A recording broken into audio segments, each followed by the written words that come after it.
go ahead and switch the style up. And if they hate, then let them hate them once the money pile up.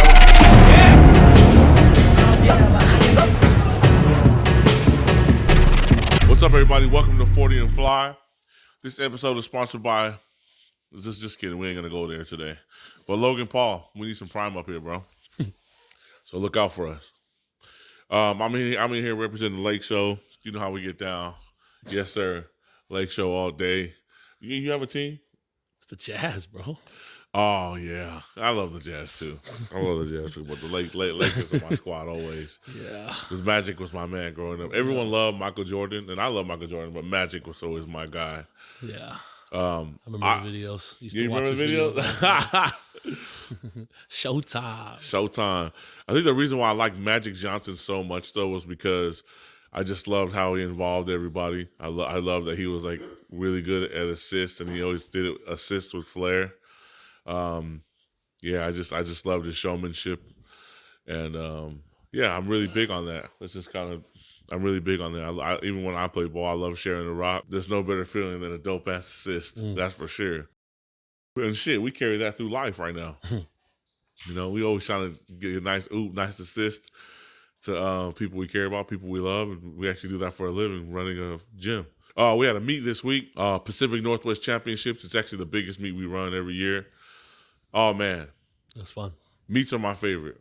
Meets are my absolute favorite. You know, I haven't been cleared to go back to the meet yet, to big crowds yet. You know, I'm watching on video, and the meets are my favorite just because you know how hard everybody's been working, and then now they have this opportunity to express all their hard work in front of all their friends and family. One of the greatest compliments that we can receive as hosts of these meets is when people say that was the funnest time I've had in a long time. That's for sure. That's the greatest compliments. When you come into the gym, we say our goal is to be the best part of your day every day that you come in. And when you come to the meets, our goal is to make sure that you've had so much fun, you know, competing, because that's what it's all about at the end of the day. Well, it was amazing, man. I mean, Dev's clients kicked ass, Molly's clients kicked ass. All of our team members kicked ass. PRs all across the board. PR, state records, few national records. It was good. It was a fun. Our sister Joe Tina, 529 pounds to break the national deadlift record on her first meet. That was insane. Yeah. We knew she's always been strong. We could never get her to compete though. Yeah. Just because I don't know. I feel like Joe. Well, that's my sister, Joe Tina. Her name is Joe Tina. We call her Jojo. But I feel like Joe was hesitant to compete because. I mean, why don't you think Joe competed earlier? No, I think she probably just didn't have maybe confidence in the lifting aspect of it. I know she was struggling. Her squats. Her squats were struggling. That's right. Before we even started her prep for the meet, she couldn't even squat with a barbell. She could never squat, even when we were kids. Yeah. She was really stiff in the ankles. She was always super stiff. Yeah, we had to box guard her all the time. Yeah. And like anytime we try to do mobility work with her, she was like, "Fuck that! I'm not doing that shit. I'll never be able to squat." And then I remember she used to be like, "No, I don't think I'll be able to squat. My hips are just messed up. It was always her knees, dude. Or my knees are always in pain." Like, no. And me and Dev would always tell her, like, "Your knees are never gonna get better unless you learn how to squat. Yeah. Once you learn how to squat, your knees will get better." And Dev actually really coached her to get her to be able to squat below parallel. And, you know, people don't understand how fucking hard it is to teach somebody to squat below parallel with the bar on their back. Yeah. Right? Yeah. Because now you're dealing with shoulder mobility. Right? T-spine. It's all of the above. All of the above, man. It's like the ultimate flex in terms of mobility. Yeah. Being able to squat below parallel clean. Yeah. Right? So, and she couldn't, no way, dude. Yeah. She was good morning all the way down. Well, and the funny thing is, our goal was just to squat 135 in her first meet. Yeah, that's right. We're just going to work on her depth, and then all you need to do is just squat 135. Just get some numbers up. Just get numbers up, and then we'll work on it. And then she ended up breaking the state record, and she squatted 303. So I thought that was a really, really cool thing. To go from squatting 0 to 303 was insane. Yeah, it's and she has no knee pain. No knee pain now. Ever since she no was knee pain. She doesn't have any knee pain anymore. She can feel her glutes now. When she does certain workouts and stuff. She doesn't even have back pain when she does deadlift anymore. Oh yeah, man. All that's gone. It just kind of healed her up. It's just really cool how that happens. And that's the thing. Here's the thing about the body, man. You use it or you lose it. Yep. Right? So if you're not squatting below parallel or sitting in a deep squat a lot, your body's not going to go there anymore. 100%. And then your body's going to fight you to go there because it's scared. I mean, every time I work with somebody who can't squat below parallel, or somebody like I work with a guy who was getting ready for knee surgery, and we had to get his mobility back before knee surgery, and he would pass out. Like, even I had him hold on a pole and go below parallel, and he hadn't been in below parallel in so many years that his nervous system like freaked out, and he like passed out. Like he couldn't breathe, and he would just pass out. Yeah.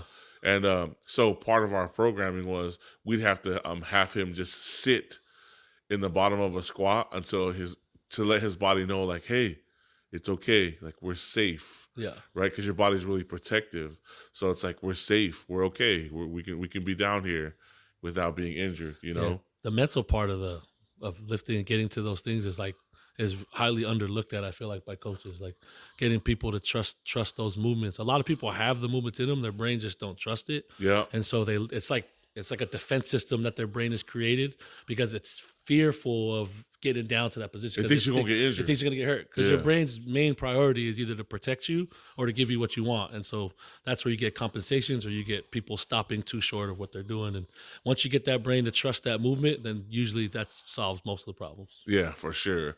So once you get, our main goal with anyone like my sister or anyone who has issues with that is just to get their brain to trust it first. Mm-hmm.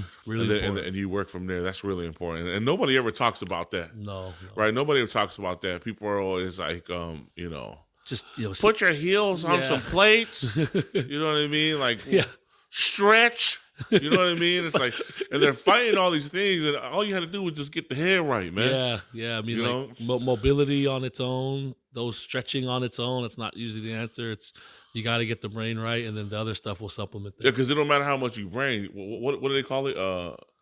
I'm not gonna get too scientific on it, but there's this thing where your brain will tighten you up more. Yeah. So it's it doesn't matter how much stretching you do. It might not seem like it, but it's always fight or flight. You know what I'm saying? Whenever you get into those weird, uncomfortable positions for your brain. So I think the same thing happens with sumo too. I think a lot of guys that try to go to sumo and try to open their hips up and stuff like that, they struggle with that, like getting that proper mobility for sumo, and that's why we just stick with conventional. Yeah. But yeah, squatting, she did amazing, and I honestly, anyone who's been through that process of having to like squat to depth and prepare your body to squat to depth when you've never been able to do it before understands how tough that process is. It's not easy. Because having that bar on your back on top of hitting below parallel is super, super, super hard. Yeah. So a lot of people don't understand that, because then you got to, clear up those top areas too, find the right grip that works for your mobility, but then you can keep a tight shelf. It's a process, man. So super proud of her. Super proud of everyone. We've had a lot of other people that's competed that's worked through those processes to get there.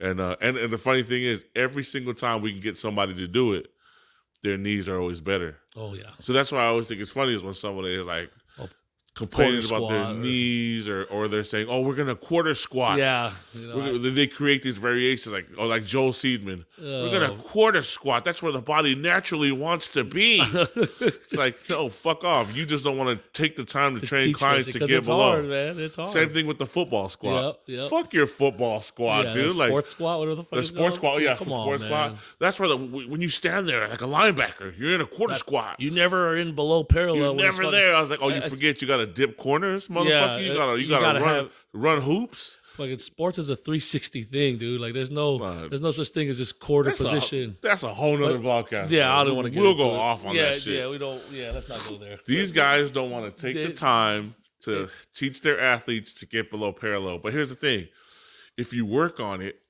and study it, like how to get them there, trust me, dude, it's easier than you think.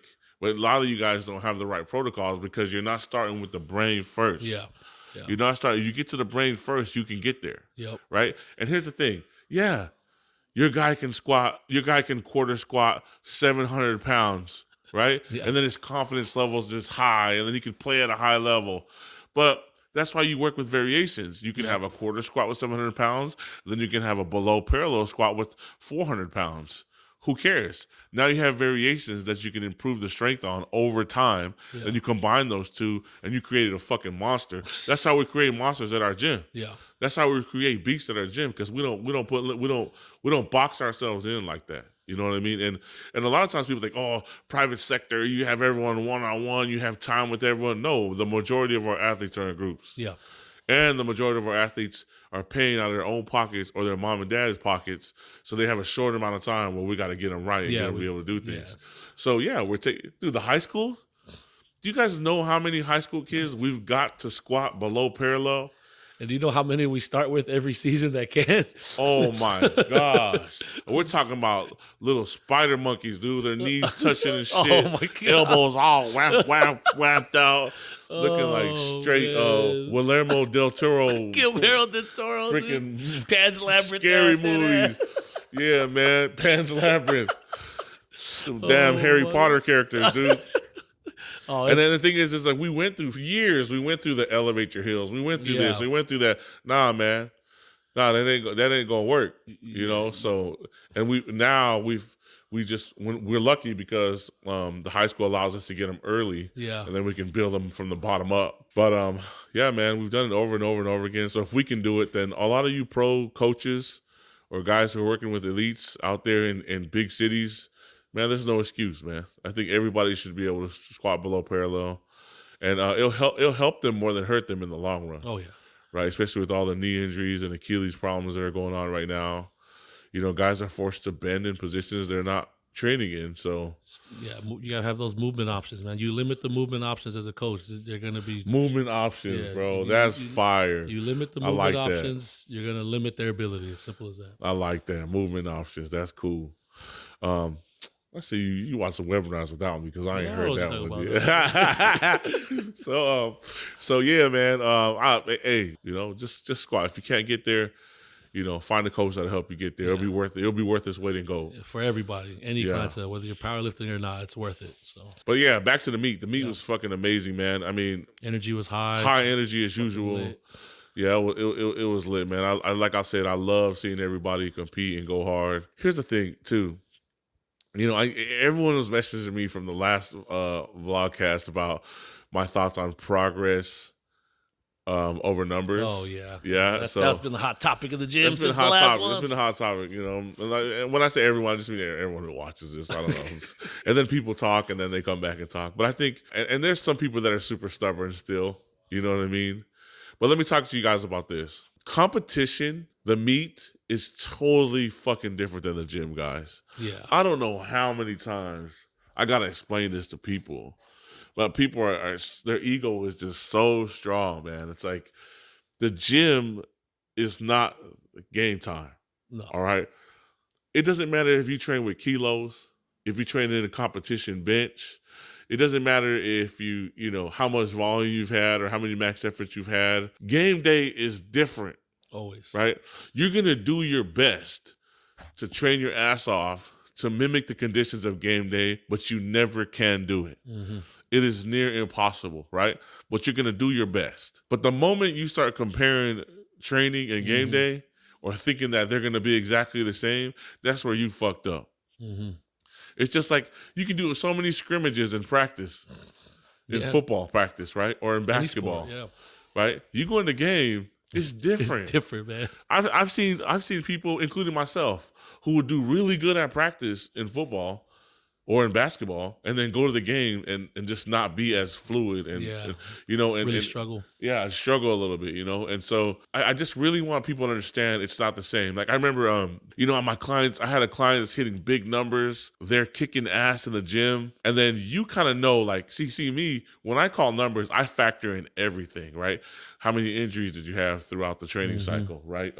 Were you sick? Are you cutting weight? How have you done in your past meets? What was your last PRs? You know, all those little factors in there. You know, a lot of people will be like, "Why are your numbers so conservative?" You know, I've actually been asked this through the years for powerlifting. People were like, "Why do you care about 9 for 9? Why do you always have conservative numbers?" Like even other coaches from other teams were like, "Your people are always hitting PRs and stuff like that." But you know, I've noticed that they're not as big. right? Or they're not, or they should be hitting this by now or this by now, depending on the athlete, right? But I think what it is like my goal is to get you the PR, right? Like my goal is to get you the PR. So someone will always ask me, Vic, why are you so conservative? And then they'll go to the meet and then fucking miss a second attempt that they've hit million times in training, or they'll jump to a weight that they've had in their mind for so long and miss it. Because I'm conservative, because I'm factoring in meet conditions, because I'm factoring in game day conditions. You guys got to remember the game day is different until you get to that certain level, right? And there's very few people on that high level where they can go to game day and transfer everything over without any hiccups. Right? But that takes a long time, even in any fucking sport. So you got to respect the game. Yeah, according to my calculations, I hit 575 for 8 reps, and that equals, no, motherfucker, that don't equal shit. Not on game day. Not on game day. Nothing equals nothing on game day. You don't know how you gonna wake. That's why how many coaches are coaching in auto regulation? How many coaches are using RPE? Right? Rated perceived exertion, like meaning how you're feeling that particular day and time. You don't know if you felt sick the night before, you were overworked, maybe you underate for the week, you had a stressful day at work. Maybe your girlfriend's fucking treating you like shit. Or you caught your boyfriend sliding up in some other bitch's DMs and shit. You never know, right? Like stuff happens, like from day to day. That's why, that's why coaches program that stuff, that rated perceived exertion. That's why they program percentages below your normal percentages. So they say start your training weights with 85 or 90%, 85%, and then work off of those percentages to account for daily stressors. So you guys understand that like game day is another day. And you don't know what that day is going to be, especially motherfuckers who cut weight. Oh, bro, that brings in a whole myriad of shit that can fucking fuck your day up. It's like, oh, the cut was great. Motherfucker, you was eating nothing. You know what I mean? You weigh 110. You were eating nothing. You know what happens to a 110-pound person that eats nothing for a day or two? Oh, man. That's pounds, dog, dropping off the total. I don't care who you are, bro. And a lot of these guys that have been cutting and come back, they on the sauce. They on barbecue sauce, honey mustard, ranch dressing. They on all the sauce. Blue cheese. Blue cheese. So come on, man. You guys stop fucking watching YouTube and comparing yourself, man. Like learn how to filter out the fluff. You gotta be able to separate it. You got to. Game day is another day. There's so many variables involved. It's like, and then here's the thing. That's why my numbers, when I call numbers, they're auto-regulated, right? I have my goal numbers for you, which will always be for the fucking PR. Right? And then we'll always make sure that they're close enough to kitchen hot numbers. So we call them kitchen hot numbers, meaning the kitchen's hot. We're going for them fucking big dog numbers. We're going to go smash. You wanted that 500-pound fucking bench? You're going to get that shit today if the kitchen's hot. Right? If the kitchen's hot, we're going to cook. Right? So we set that up that way. Everything's auto-regulated that way, but we always go for the PR first. Exactly. Number one, because we got to add to that total over time. Right? So you hit all the numbers you want next time. Motherfucker, let's just say you hit all the numbers today that you wanted. Well, you're competing again next year. Right? And the year after. So still going to be numbers to hit no matter what, motherfucker. They're always going to change. A good example of this was Martin in the last meet. He his deadlift PR for the meet from the last meet we did a year ago was only like 530, right? But he's been well over 600 during training. But I opened him up, at low, like 5. We just opened up with the PR because I knew he had it because it was so easy. But he's like, man, I want to open up closer to 6. And I'm like, no, we'll get the PR first.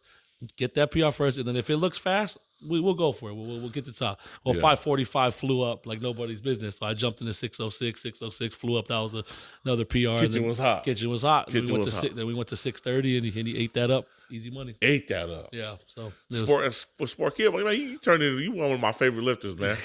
You turned into one of my favorite lifters, man. I'm not gonna lie. And 700 ain't too far out. Ain't too far out for you, brother. It's there. I think, man. I mean, that's the key. And here's the thing. I feel like my job as a coach, and I've expressed this to Dev and Molly and our other coaches, should be okay. here's year 1 where you started with us, right? Yeah. Right, and here's year 2.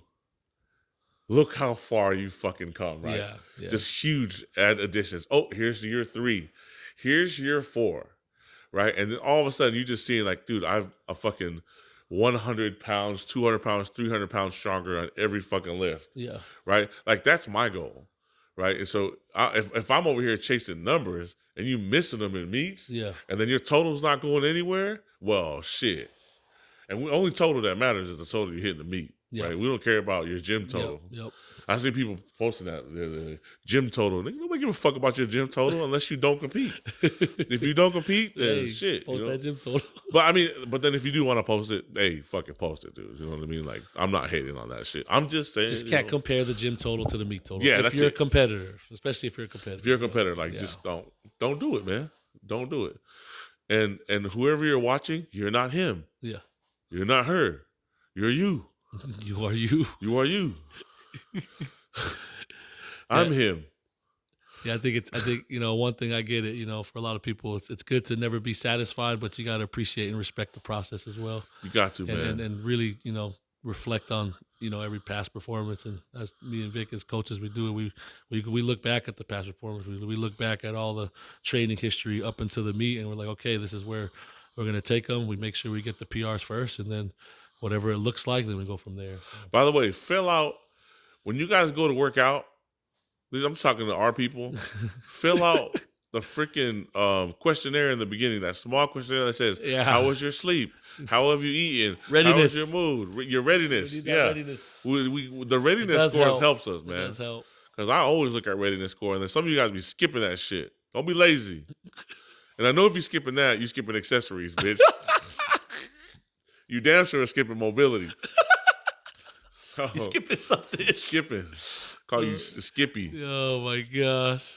But yeah, man, that was the most beautiful part of the meet. And then our hustle. Well, anything else from the meet?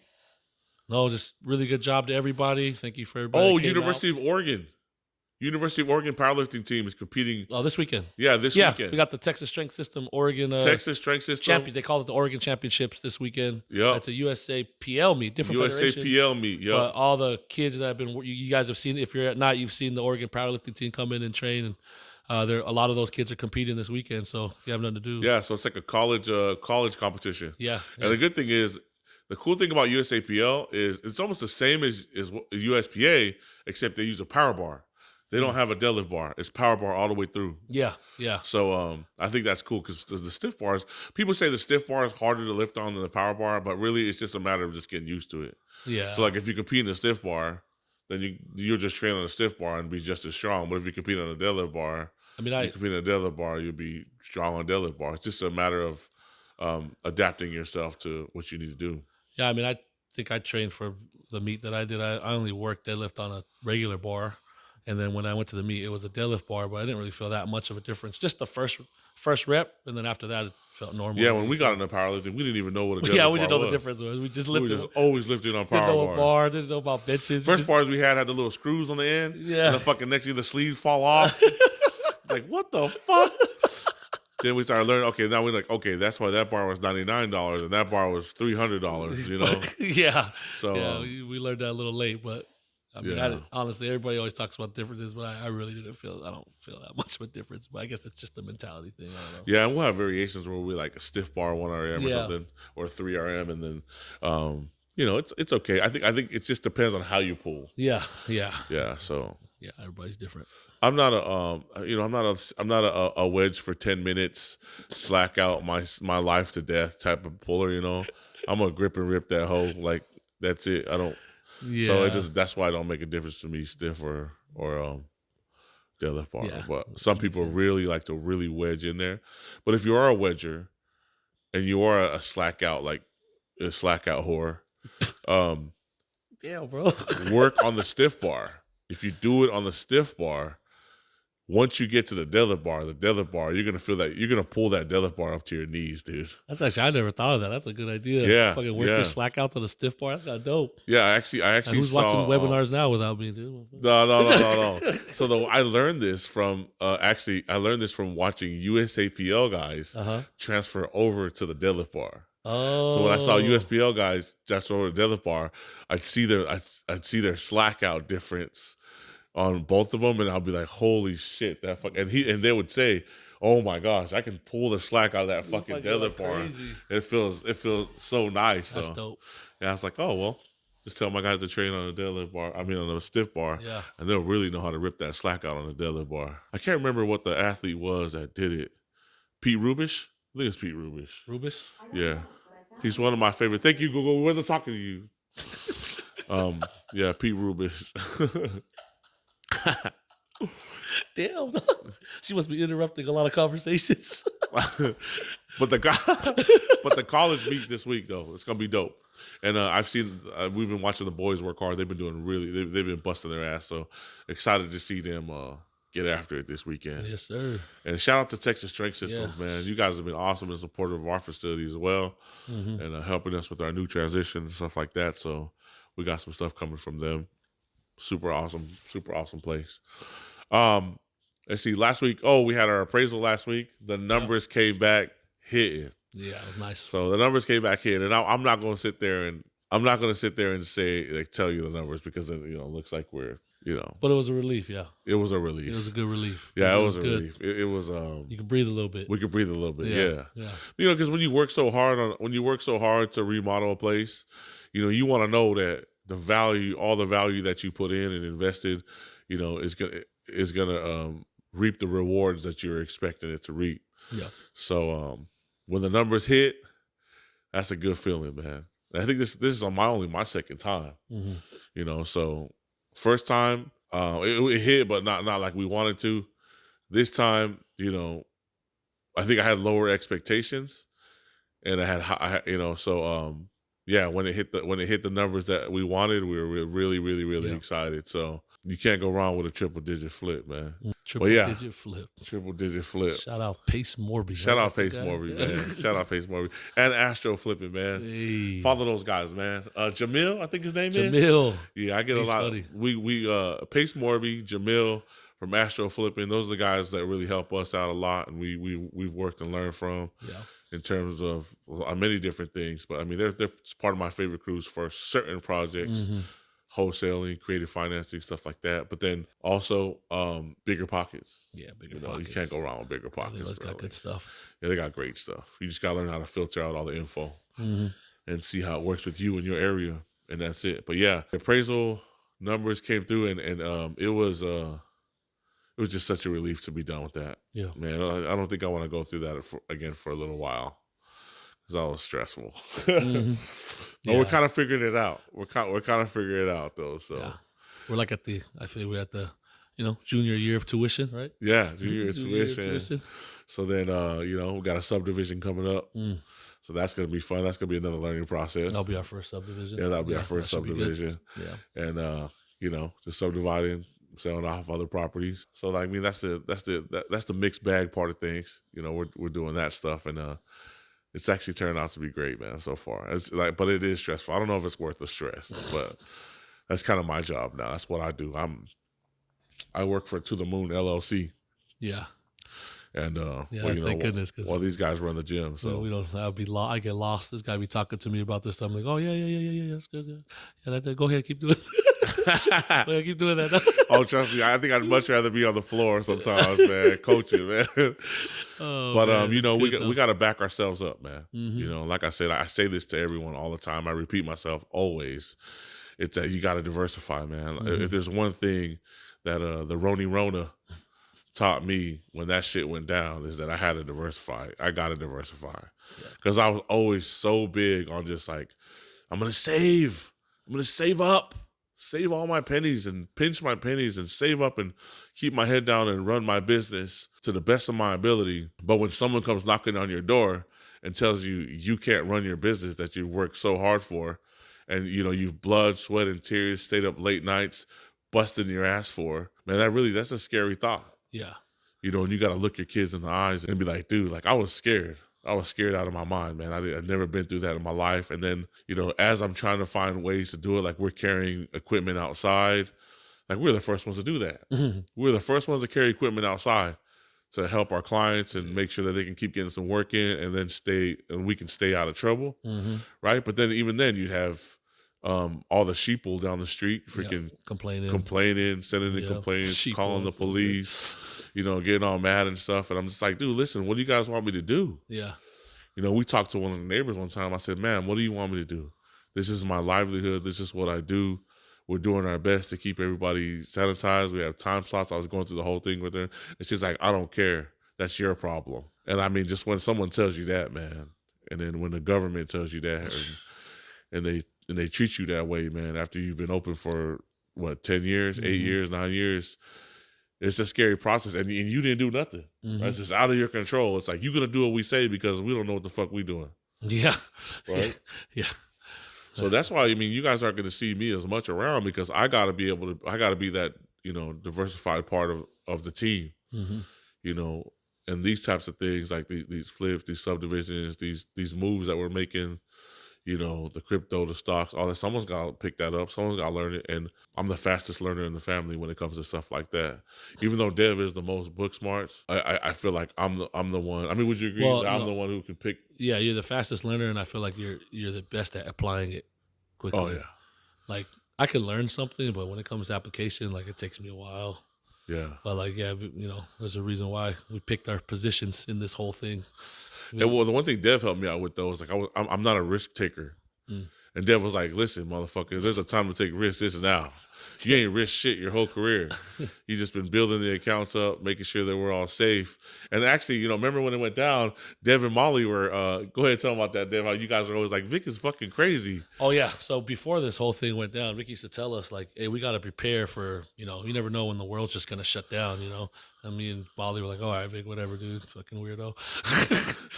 Always over, we always not, because Vic's always paranoid about things. And Vic's definitely one of the people that he thinks he tries to think 10 steps ahead. Like if you ever watch those chess movies, like always be 5 moves ahead. Well, yeah, this fucker's always thinking 5 moves ahead. And he would say these things and he'll bring it up like every once in a while. This is for years, like, hey, just make sure we put this away or we do this, or we should start another business on the side, build some extra revenue streams, whatever it is.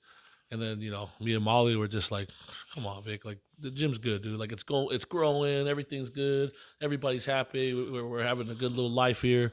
Like what is there to be paranoid about? And we just kind of like make fun of him and shit. And then 2020 hit, and then we're like, fuck. And Vic's just like, I told you, motherfuckers, told y'all.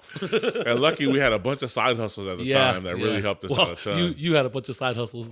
Not me and Molly. Let's be real here. Vic had hella side hustles. This side hustle saved all of us. No, man. I mean, and I sold almost all my side. I sold all my shoes. I sold everything, man. Like just leading up to it, most of them, and then even for some of these deals, some of these real estate deals, we needed funding. I was like, okay. Well, then the government didn't give us it. We didn't get any of those PPP loans or. We didn't get none of that. It's like, we got you small businesses covered. We're shutting down, but we'll take care of you. And we didn't get shit. We wasn't about to, even though we found some loopholes, we wasn't about to just shut down just to receive a check because we had people that were depending on us. Yeah. We had members that, how they feel and their livelihood. And we felt like health and fitness was like part of the cure. Yeah. So it's to keeping people alive and keeping healthy. So like, we just didn't want to, and what are we gonna do? Just go sit home, collect the check, feel like some fucking lazy piece of shit? We couldn't do it. Like we talked about it. We don't run like that. It's just terrible, man. And and every time something came up, like, the choices that we made were purely, we think about like, oh, we could do this, it'd benefit us, but then it always came down to the people. And we have so many clients and people that the gym is their life, it's their sanity, it's their escape from whatever, and we're just like, we can't do that to them. So I remember other gyms were hitting me up like, Vic, you gotta come with us to the government or whatever, strike and shit, and talk. I was like, me come talk? No. Yeah. No. Yeah. Heck no.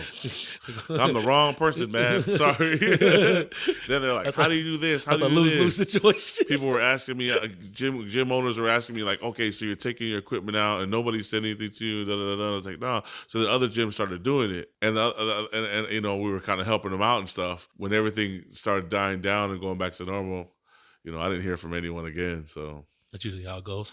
Yeah. Shady ass gyms, man. That's what we talk about when we handing out assists everywhere. We hand out assists, we hand man. out assists We don't expect everywhere. nothing in return. Just go ahead and score, bro. You know, just go ahead, score, and whatever happens, happens. Oh, Dev surgery. Oh yeah, one more week, One more week. March 8th. Monday. So he's gone Monday though. Yeah, so a week So from today. a I'll week be from headed today, up, he's headed up. We're all headed up. Start pre-op, and Wednesday's the day, and hopefully I'm able to do some shit after We're this. gonna get through this, bro. Yeah. We're gonna get through this.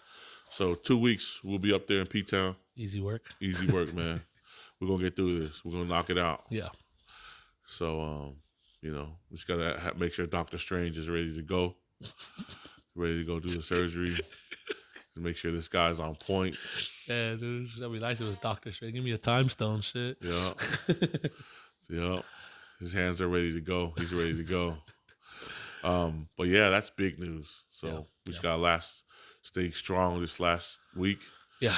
And then be ready to go. Exactly. It's been a great week. So we're excited to take it on the next week. Yep. Anything else? All right, y'all.